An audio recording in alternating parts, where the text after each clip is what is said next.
Hey there, welcome back. We're still in section 9.5, learning how to find the area between two curves, but we're going to change it up a little bit, the way the two curves are in relation to one another.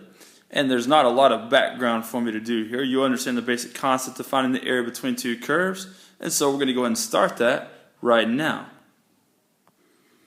Alright, now first what I need to do is explain to you why this video is different than the previous one.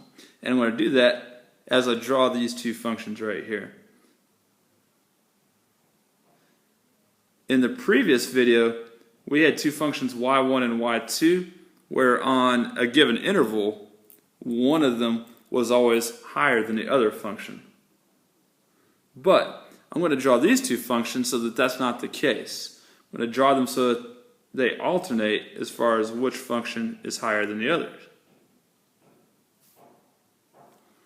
Okay, so there's my function y2, and you can see here that if you look between the point where they first intersect one another and the point where they last intersect one another, that in the first interval y1 is on top, but then in the second interval y2 is on top. Alright, so this is going to change how we find the area between the two curves because we don't always have the same function on top. But it turns out it's not that difficult of a concept. It's not that difficult of a modification in terms of strategy. So let's talk about what the strategy is. I'm going to highlight some things here. Alright, first of all, we have two little regions that we're going to be trying to find the area of if we're finding the total area between the curves. Alright, and what I'm going to do is I'm going to label those two regions as A1 and A2.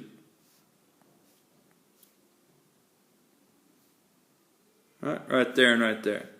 And as you might imagine, the area between the two curves, the total area, is going to be equal to that region A1 plus that region A2.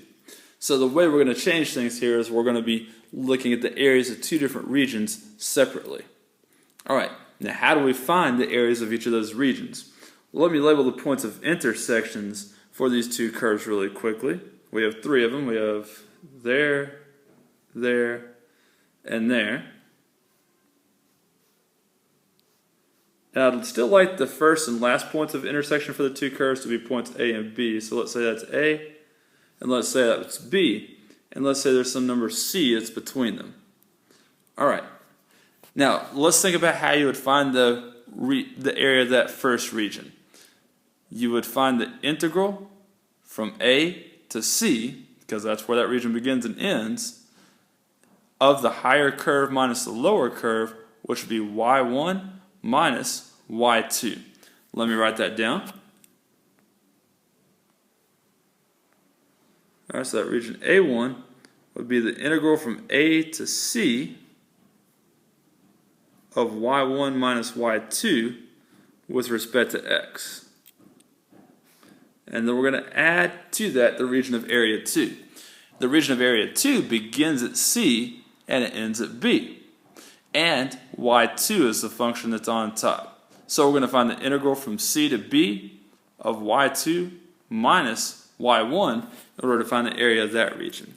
Alright, so here's that. The integral from C to B of y2 minus y1 with respect to x. So the whole change in strategy here is simply this. If it's not consistent as to which curve is on top, if they alternate between which one is on top and which one's on bottom, just divide the total area into separate regions and then add the areas of those regions together. Very simple. Let's see how it works in practice.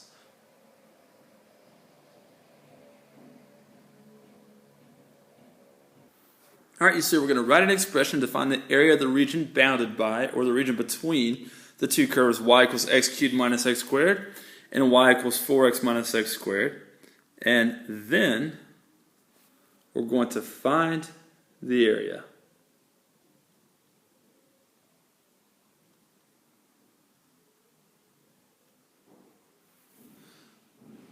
Alright, and so really the trick here is going to go back to what it was in the previous video.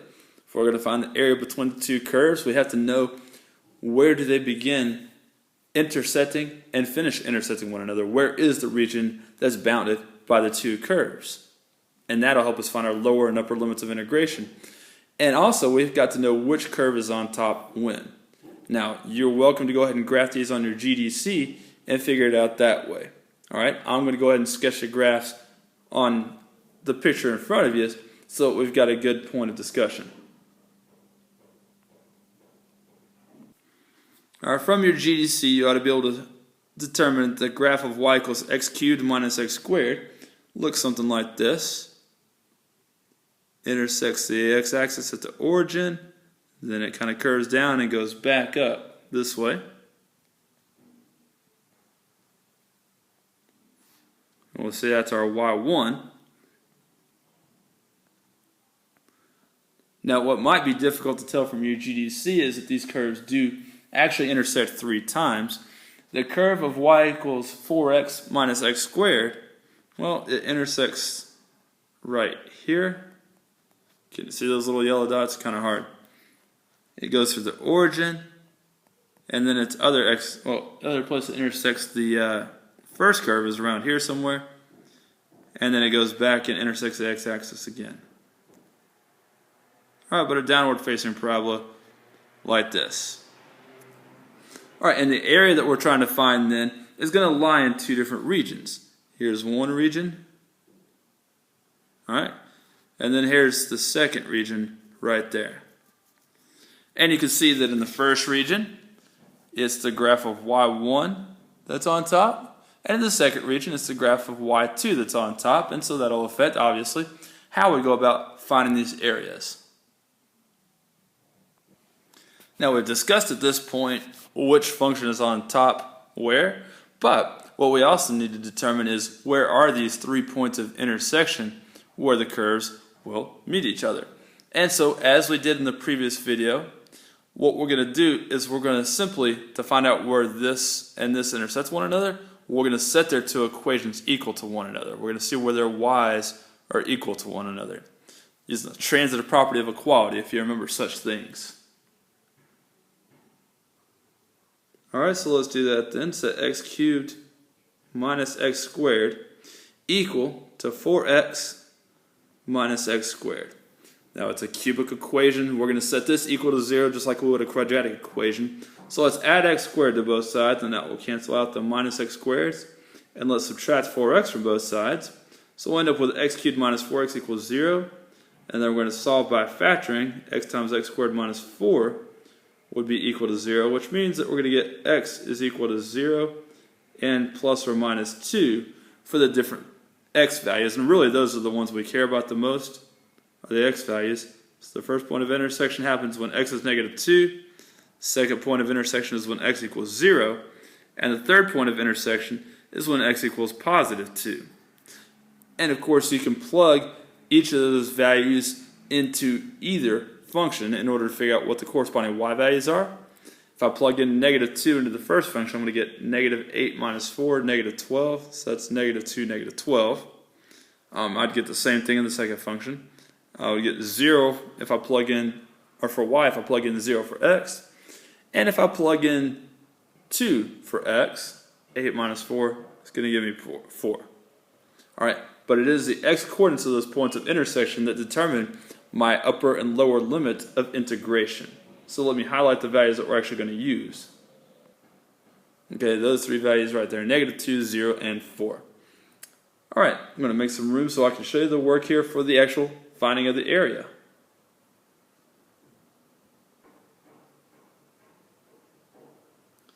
All right, here's the expression that was asked for that will show what the area of the region bounded by those 2 curves is.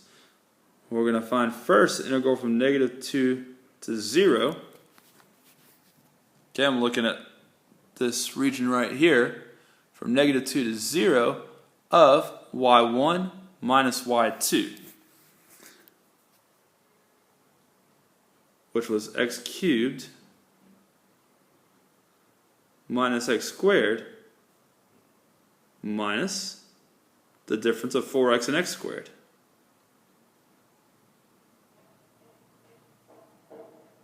With respect to x.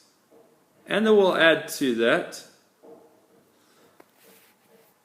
our a2, all right, which goes from 0 to 2. It's a region from x equals 0 to x equals 2, where y2 is on top and y1 is on the bottom.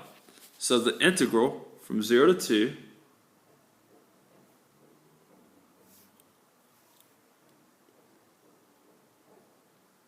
of 4x minus x squared minus x cubed minus x squared with respect to x. Okay, so that's the answer to the first part where it said write an expression to find the area of the region bounded by the two curves. Now we've actually got to find the area. All right, let me show you how to do that real quick. It's easy. All right, just for the sake of neatness, we're going to go ahead and simplify the functions that we're trying to integrate first. So we'll have the integral from -2 to 0 of, and let me go ahead and subtract the two functions, x cubed, and then I have a minus x squared minus a negative x squared, those cancel, minus 4x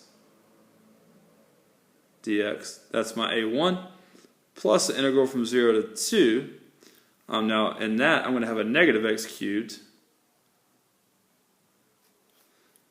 then negative x squared minus negative x squared cancels again, and then I have a plus 4x dx. Now I hope it's no surprise to you that when we switch the order of subtraction, we simply got opposites of one another. X cubed minus 4x is the opposite of negative x cubed plus 4x. Now let's go ahead and do the integration. Alright, so x cubed, when you integrate, you're going to get 1/4 x to the 4th. When you integrate 4x, you're going to end up with 2x squared. And we're going to evaluate that from -2 to 0. And then we'll add to it the second integral, which is -1/4 x to the 4th plus 2x squared. Alright, only the signs changed there.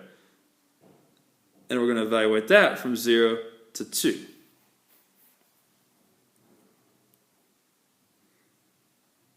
Alright, last little bit here. Just be careful with your groupings and so forth whenever you try to evaluate each of these integrals. Alright, so the first one we're going from -2 to 0, so we got to plug in 0 for all the x's, and that will give us 0. And then we're going to subtract it from when we plug in -2. And when you plug in -2, 1/4 times -2 to the 4th power is 1/4 of 16, which is 4. And then if you square -2, you get 4. 4 times -2 is -8, so we're going to have 4 minus 8. Alright, you can double check the math, pause the video if you need to, but that's right so far. And then we're going to add, that's my region A1 right there. Now we'll add the region A2. If I plug in 2, I want to get -4 plus 8. And then if I plug in 0, I'll get 0 again. Okay, so we end up with then -4 plus